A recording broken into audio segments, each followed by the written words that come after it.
નમસ્કાર મિત્રો, જય હિન્દ, જય ભારત, જય માતાજી, જય શ્રી કૃષ્ણ. સ્વાગત છે તમારું આપણી YouTube channel mister Vijay in point એજ્યુકેશનમાં.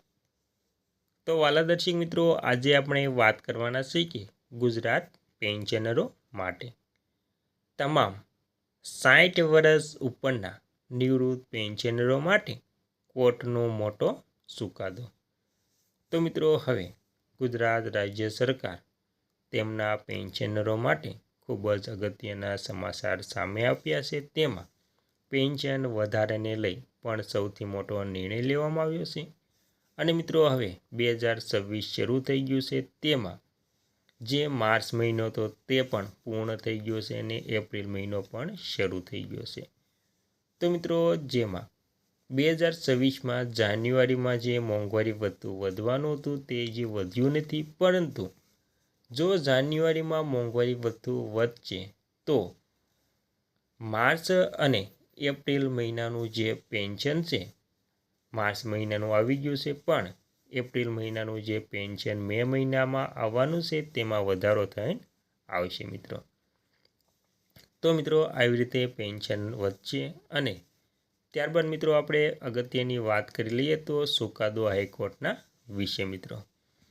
તો મિત્રો, શું છે હાઈકોર્ટનો મોટો ચુકાદો? તેમની વિગતવાર વાત કરીએ તો મિત્રો, તેમાં ગુજરાત સરકારના નાણાં વિભાગ દ્વારા એક ઐતિહાસિક અને મહત્વપૂર્ણ પરિપત્ર જાહેર કરવામાં આવ્યો છે. હવેથી હાઈકોર્ટના કોઈ પણ ચુકાદાનું અમલીકરણ માત્ર 45 દિવસની અંદર કરવું અનિવાર્ય રહેશે. આ નિર્ણયથી ખાસ કરીને નિવૃત્ત કર્મચારીઓ અને પેન્શનરોને પોતાના હક માટે સરકારી કચેરીના ધક્કા ખાવામાંથી મુક્તિ મળશે અને ઝડપી ન્યાય મળશે મિત્રો. તો મિત્રો, આવી રીતે પણ ગુજરાત સરકાર તેમના નાણાં વિભાગ દ્વારા સૌથી મોટો ઐતિહાસિક નિર્ણય લીધો છે. ત્યારબાદ મિત્રો, મહત્ત્વની વાત કરીએ તો મિત્રો, મહત્ત્વની વાત કરતાં પહેલાં તમને એક નમ્ર વિનંતી છે કે તમે આપણી ચેનલમાં નવા હોય તો આપણી ચેનલને સબસ્ક્રાઈબ કરી લેજો, કેમ કે આવી કોઈ પણ નવી અપડેટ આવે તે નોટિફિકેશન સૌથી પહેલાં તમને મળી જાય. અને મિત્રો, વિડીયો ગમે તો લાઈક પણ કરી દેજો. તો મિત્રો, આગળ વિગતવાર વાત કરીએ તો મિત્રો, કેમ લેવો પડ્યો આ નિર્ણય?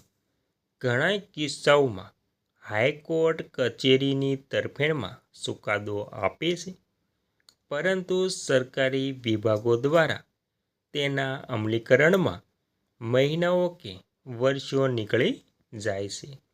આ વિલંબને કારણે કન્ટેમ્પ્ટ ઓફ કોર્ટ અદાલતની અવમાનની સ્થિતિ સર્જાય છે. આ ગૂંચવણો ટાળવા અને વહીવટી પ્રક્રિયાઓમાં પારદર્શિતા લાવવા માટે નાણાં વિભાગે આ કડક ગાઈડલાઈન બહાર પાડી છે મિત્રો. અને મિત્રો, જાણો કયા વિભાગને કેટલા દિવસ મળશે? તો મિત્રો, નવા પરિપત્ર મુજબ ચુકાદાના અમલ માટે ચોક્કસ ડેડલાઇન નક્કી કરવામાં આવી છે, જે અંતર્ગત હવેથી મહત્તમ 45 દિવસમાં ચુકાદાનો અમલ કરવો પડશે. આ નવી પ્રક્રિયા મુજબ સંબંધિત વિભાગે ચુકાદો મળ્યાના 12 દિવસમાં પોતાનો અભિપ્રાય આપવો પડશે અને નાણાં વિભાગને દરખાસ્ત રજૂ કરવા માટે માત્ર 8 દિવસનો સમય મળશે.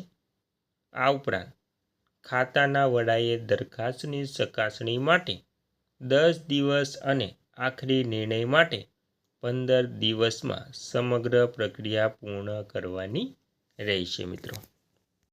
અને મિત્રો, ત્યારબાદ જો વિલંબ થાય તો શું?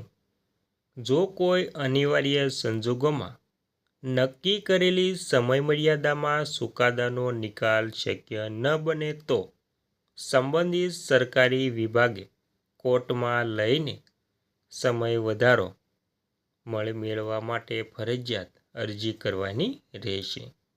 આમ કરવાથી જવાબદારી નક્કી થશે અને બિનજરૂરી ફાઇલો અટકશે. ત્યારબાદ મિત્રો, પેન્શનરોને થશે મોટો ફાયદો.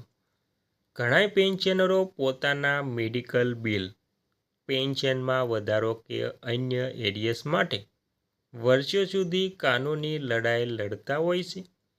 કોર્ટમાં જીત્યા પછી પણ નાણાં વિભાગની મંજૂરીમાં ફાઇલો અટકતી હતી. હવે આ નવી સિસ્ટમથી કર્મચારીઓ અને પેન્શનરોના કેસોનો ઝડપી નિકાલ આવશે, જે તેમના માટે ન્યાયની નવી આશા લઈને આવ્યું છે.